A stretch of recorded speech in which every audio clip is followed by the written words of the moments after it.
The story of the Mary Rose. Henry VIII loved to show everybody how much power and wealth he had, by making sure he had the best of everything.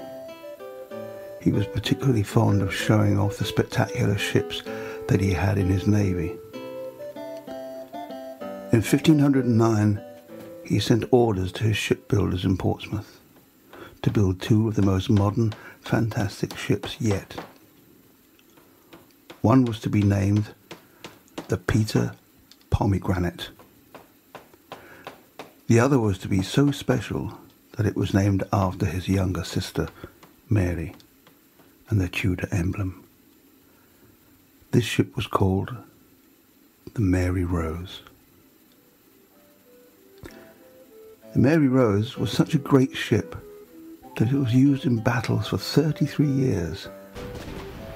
Of course, sailing through 33 years' worth of battles began to take its toll upon the Mary Rose, and in 1536, Henry decided it was time to make her even more incredible. He had the masts made taller and stronger.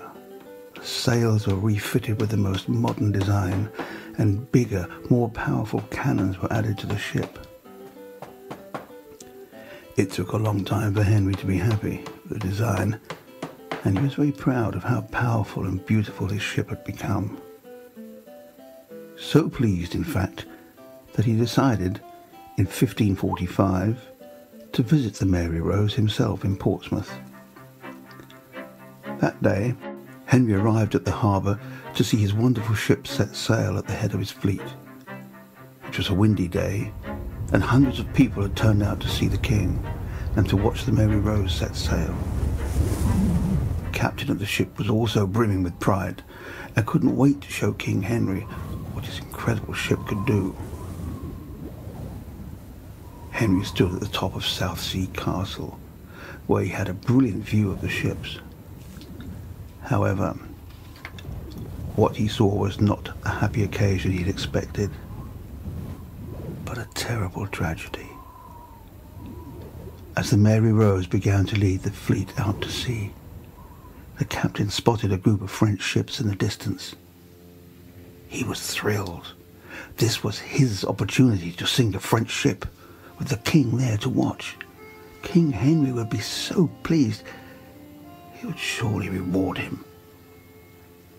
The crew of the Mary Rose began to fire their cannons, and they began to turn the ship around so they could fire cannons on the other side. But something was wrong.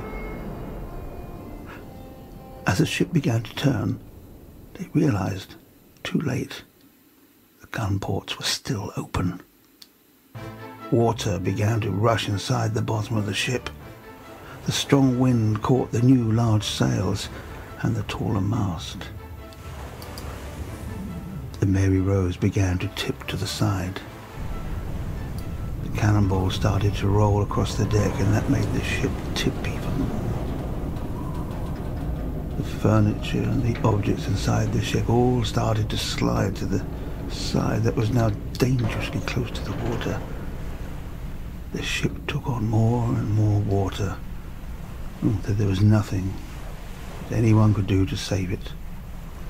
In only a matter of minutes, Mary Rose was gone. Poor Henry. Instead of celebrating the victory of his magnificent ship, he had to watch it sink to the bottom of the sea, taking all of the beautiful things and most of the sailors that had been on board with it.